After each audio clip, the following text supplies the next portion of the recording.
Summer is my absolute favorite time in New York City. It just has this magical way of transforming the city into a playground of excitement and exploration. From sunny beaches to outdoor concerts and movies, there's something for everyone. And the best part? You don't need to break the bank. Summer is the best time to find a ton of incredible, free things to do in New York City. Hey everybody, welcome back. If you're new here, my name is Hannah and I make videos all about New York City and my life living here. And today we are talking about all of the amazing free things there are to do here in the summertime. Summer for the City is an annual series of outdoor performances and events in Lincoln Center. This year it takes place between June 14th and August 12th. It features a variety of events including live concerts, dance performances, theater productions, film screenings, and my personal favorite, the silent disco. The performances are held in various outdoor spaces within the Lincoln Center campus, with this giant disco ball here in the main plaza being the best setup in my opinion. The series aims to make the arts accessible to all, with almost all of the events being free, with the exception of a few that are choose what you pay with a $5 minimum. But truly, the bulk of them are completely free, so make sure not to miss out. Manhattanhenge is a phenomenon where the sunset aligns perfectly with Manhattan's street grid and allows the beams of light to come through the east to west streets, and it looks really, really cool. This happens twice a year for 2 days each in May and July, and although May has already passed, you still have a chance to catch it in July on July 11th and 12th around 8:20 p.m. Be sure to keep an eye on the time as the dates get closer though, because it can change just a little bit, and I would recommend arriving about 30 minutes early to see it to make sure you get a good spot. There are several great places around the city to see it, and I'm going to pop a list of those up on the screen right now, so feel free to pause and take a screenshot if you'd like. One of my favorite free summer events that the city has to offer are the free movie screenings that take place in some of the city parks. Some of my favorite spots for free movie screenings are Bryant Park, Brooklyn Bridge Park, and Central Park. Bryant Park's movie nights run from June through August on Monday evenings. Brooklyn Bridge Park's Movies with a View series takes place on Thursday evenings in July and August, and the Central Park Conservancy Film Festival is held on select dates in August. This is such a fun thing to get a group of friends together to go do, or just go do it by yourself. You just put a blanket down on the ground in whatever park, bring some snacks, and have a great time watching a movie under the stars. Sometimes visitors, and locals for that matter, seem to forget that you don't have to go out to Long Island or Jersey to go to the beach. We do have beaches here in New York City that are accessible by the subway and totally free to visit. I personally really love going to Coney Island. I think it kind of feels like stepping back in time a little bit. It feels chaotic. A lot of the times it's very crowded, and I love it. I really enjoy the energy, and although the rides and food and things do cost money, it's totally possible to go enjoy a day there without spending more than your subway fare. I usually pack my own lunch and some drinks at home and go enjoy the whole day in the sand without spending any more money. You can absolutely enjoy the energy there without paying for it. If you're looking for a more relaxed vibe than what I just described, Rockaway Beach and Brighton Beach are also both great.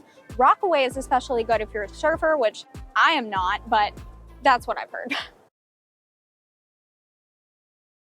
Okay, so I just needed to share this drink with you guys. This was not supposed to be a part of this video because obviously it was not free, but it is the perfect summer coffee drink. I just stopped to get it on my way to my next filming location.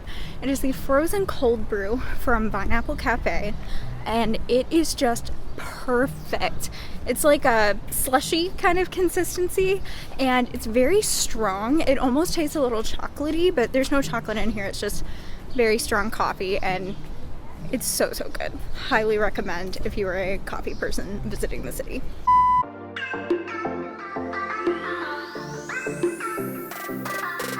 SummerStage is an outdoor performing arts festival that takes place from June to October every year. It's organized by the City Parks Foundation and offers free performances and concerts in parks across all 5 boroughs. SummerStage showcases a wide variety of artistic disciplines such as music, theater, film, and spoken word. While many of the SummerStage events are free, there are also some that do cost money to attend, but if you take a look at the lineup on their website, it's very easy to see which ones are free and which are not. If they're free, they'll say so, and if it's a paid event, it'll have a little dollar sign on it. The festival brings together both emerging and established artists and provides a platform for creativity and cultural expression.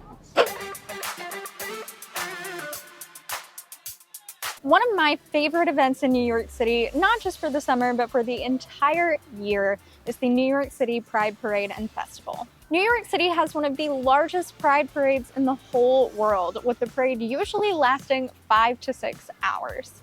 It takes place on the last Sunday in June every year to get as close to the anniversary of the June 28, 1969 Stonewall riots as possible. This year it falls on June 25th, with the festival kicking off at 11 a.m. in Greenwich Village and the parade starting at 25th Street and 5th Avenue at noon.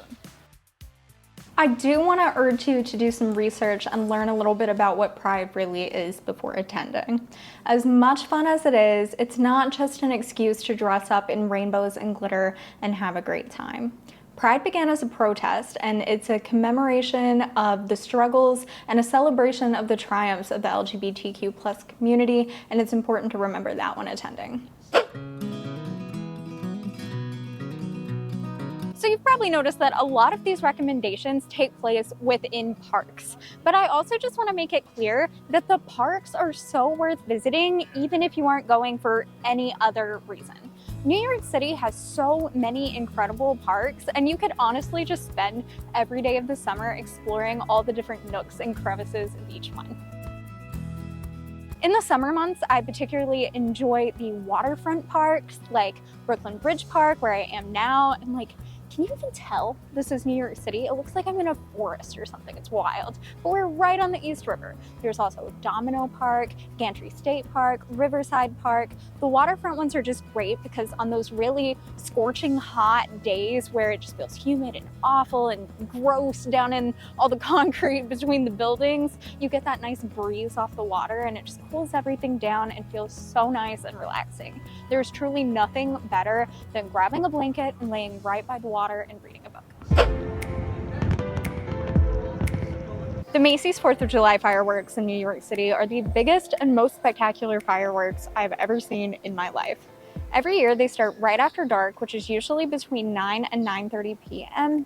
And also, if you aren't in New York City, you can still catch them on TV on an NBC special that airs between 8 and 10 p.m. The fireworks are launched off barges that sit in the East River in between Manhattan and Brooklyn and Queens, but they do change the location up a little bit each year, and the exact location has not been announced yet. I wish I could give you suggestions on the best places to go see them from, but that is just not possible yet until the locations are announced, because it really does make a difference. I've been able to see the fireworks from my rooftop in downtown Brooklyn for the past 2 years, but it looked significantly better in 2021 than in 2022, and some places do end up being totally obstructed even if they weren't the year before. So make sure to check back and see exactly where they're shooting those off from. I do have one additional recommendation for you that is not free, but it is very low cost, and you're gonna need transportation no matter what. So I highly recommend that you take the New York City Ferry for transportation whenever possible. Being out on the water with this gorgeous view behind you is like nothing else, and it is so cheap.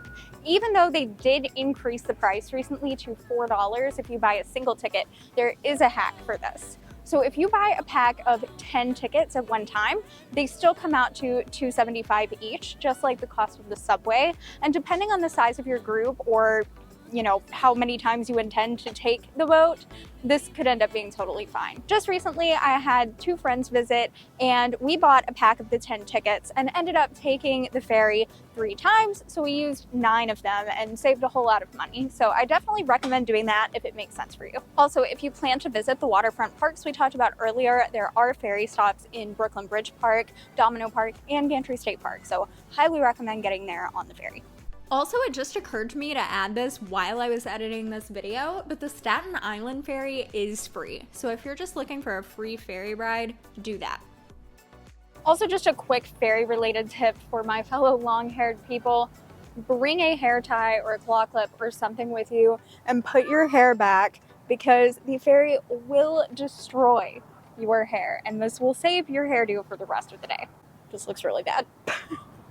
Wow, I feel like I covered a ton in this video, but I also feel like I didn't even scratch the surface. There are so many fun, free things to do in New York City over the summer that I couldn't possibly include them all, but I really hope that this list of my personal favorites is a good starting point and will help you stay entertained throughout the summer months. All of the relevant links for anything mentioned in this video are in the description, so check that if you want to learn more about anything. Give the video a like for me if you enjoyed it, subscribe to my channel if you haven't already, and I will see you in the next one.